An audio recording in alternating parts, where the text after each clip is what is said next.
Everyone wants the perfect sensitivity, the one number that will magically fix their aim and make them have the fastest mechanics. If you've ever changed your sensitivity hoping it would instantly fix your aim, you're not stupid, everyone's done it, but most of the advice around sensitivity is either outdated, misunderstood, or just straight up placebo. So in this video, I want to answer 3 very specific questions. What's a bad sensitivity that you should never use? Is there actually a benefit to changing your sensitivity? And finally, using science and data I've collected from all of the top players in the world, what is the closest thing to the perfect Fortnite sensitivity? About a year ago, I watched this video from Caryu titled "Science Says This is the Perfect Sensitivity," and you can see where I got the title and the inspiration for this video, as this was a banger. He showcased a study from Nvidia titled "Mouse Sensitivity in First-Person Targeting Tasks." This study set out to find what is the optimal range for shooter sensitivities, and it found out that there is actually an optimal range. Now this was done on a mouse, but all of these takeaways still apply to controller players too, and I'll be covering both in this video.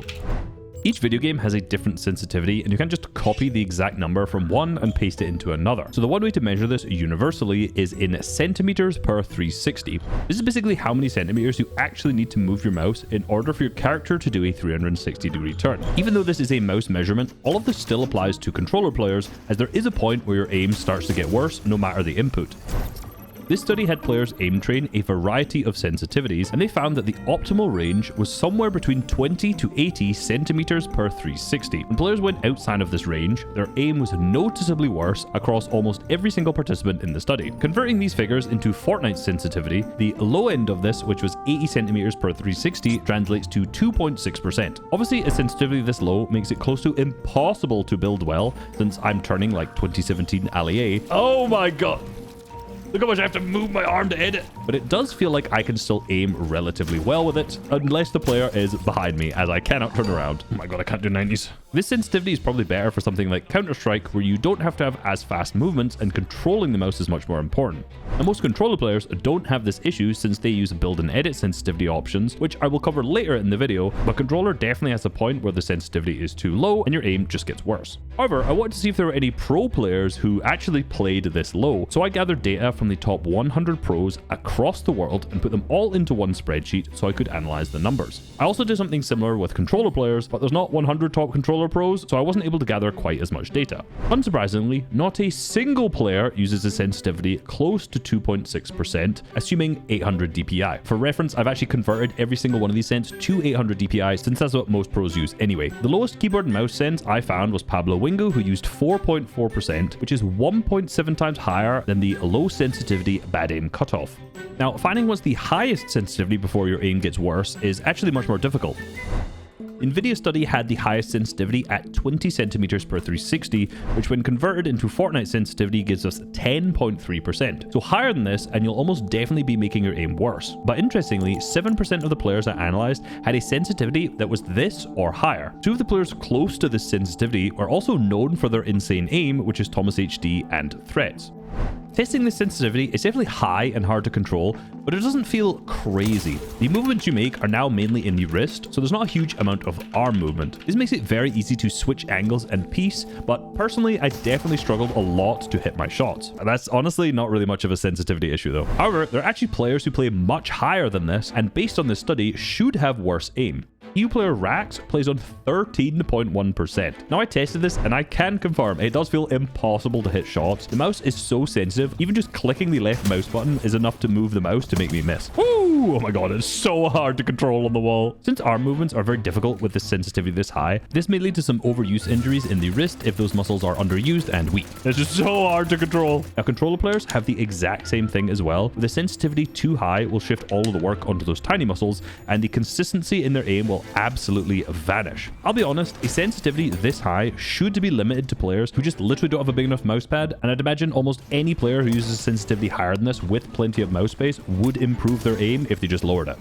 On controller, the highest sensitivity was Haman from the Middle East region, who plays on 60-60 on exponential, and Reet is close behind this on 50-60, also on exponential. Now, I'm not saying that you can't play higher than this, but if this is the highest sensitivity that pros use, there's a very low chance that you'll have the best aim if you choose a sensitivity higher than this. So based on all of this, I think we can come to the conclusion that a bad sensitivity for controllers is below 34%, as this was the lowest used by any pro, and above 60%. And for keyboard and mouse, it's below 4.4% and above 10.3. So now that we know what a bad sensitivity looks like, the next question is, will you actually benefit from changing it? A lot of people think that they've built up muscle memory with one sensitivity, and by changing it to another that they'll struggle because then they'll need to relearn this muscle memory.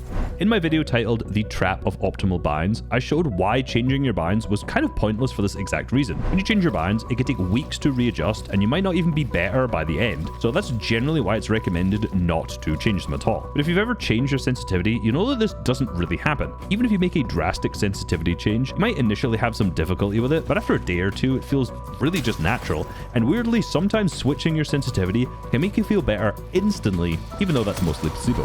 The proof here is that you're actually already running two sensitivities at once, your regular sensitivity and then your aim down sights sensitivity. Every controller pro also uses a higher build and edit sensitivities, often around 1.8 to 2.2 times range, which means that every controller player is running 3 or 4 sensitivities and they can get used to all of these at once. Even more proof to this is that if you look at high level aim trainers, you'll notice that they often switch their sensitivities depending on which scenario they're playing, as lower sensitivities are better for tracking and higher sensitivities are better for target switching. Some aim coaches also recommend that you practice with a slower or faster sensitivity to work on control or speed, so these people are switching sensitivities every 5 to 10 minutes and still have some of the best aim in the world. Changing your binds is different because it relies heavily on discrete muscle memory. There's specific finger movements tied to specific buttons, which can take weeks or months to fully rebuild that muscle memory pathways for. Sensitivity, on the other hand, isn't about memorizing exact movements, it's about adapting general motor skills in your arm and your wrist.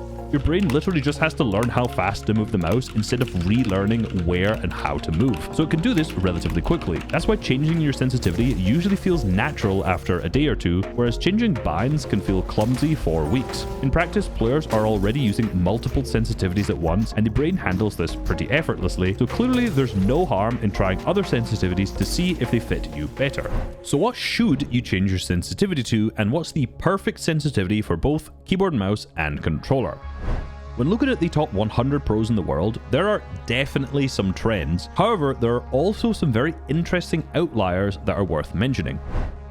Ark uses a 4.2% sensitivity, which is below the lowest of Pablo's that we saw, but he's the only keyboard and mouse pro to use a higher build and edit sensitivity using 175% and 170%. This allows him to have way more control of his aim since he's using a lower sensitivity. However, he can still build and edit relatively easily. I actually tried these settings for quite a while, but I found that there's actually a massive bug with them that makes it just not worthwhile. In laggier lobbies, since the sensitivity only kicks in when you have your build out, there's actually a delay in the sensitivity changing. This can make it really difficult to edit with your weapon out on higher ping or in laggier lobbies because the sensitivity changes like halfway through the motion. And for me, this was such a big problem, I just had to turn the build and edit sensitivity back to 100%, despite actually really loving how this felt on low ping. These settings didn't work for me, but Ark is literally the best NOS player, and he was one of the top fraggers at the FNCS Global Championship. The build and edit sensitivity might be the future. However, 96% of keyboard and mouse pros just keep this at 100%, and the other players who have this setting higher than 100% only have it just up a little bit.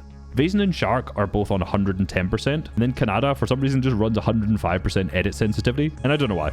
For controller players, it's the complete opposite, as every single controller player uses a higher build and edit sensitivity because if they didn't, they'd be forced to run an insanely high base sensitivity since their thumbs can only move so far, and their aim would be atrocious in close range. The actual values players use range from 1.7 times all the way up to 2.6 times, with the most common being a 2 times multiplier. If you opt to run a lower base sensitivity, pros seem to pair this with a slightly higher build and edit multiplier, and the other way around as well. There are also some other strange outliers like Curve, who's the only good controller player I found who does not use advanced settings with his sensitivity just set at 6. Why, when everyone else is on the newer, much more advanced and customizable advanced settings, does he use the old ones? I don't know, but it seems to work. On keyboard and mouse, Thomas HD, who I mentioned earlier, plays on 10x, which is quite high, very close to the top threshold, but he only plays a Y sensitivity of 6. This means his crosshair moves faster to the left and right than it does up and down. Now, this setup allows him to turn faster, which does help a lot with target switching and his building mechanics. However, he can still have that slightly lower sensitivity to control the recoil and generally aim up and down. There are also some strange regional trends where Polish players tend to have a much higher sensitivity than the rest. Maybe this is just because Cammy plays on 9%, so maybe he's just influenced the group. So these outliers do exist. There are pros out there who succeed using sensitivities that are just outside of the normal, but they are a very small percentage, and there's very visible trends on what sensitivity is the best. Of course, before I send this, sensitivity is not just a one-size-fits-all.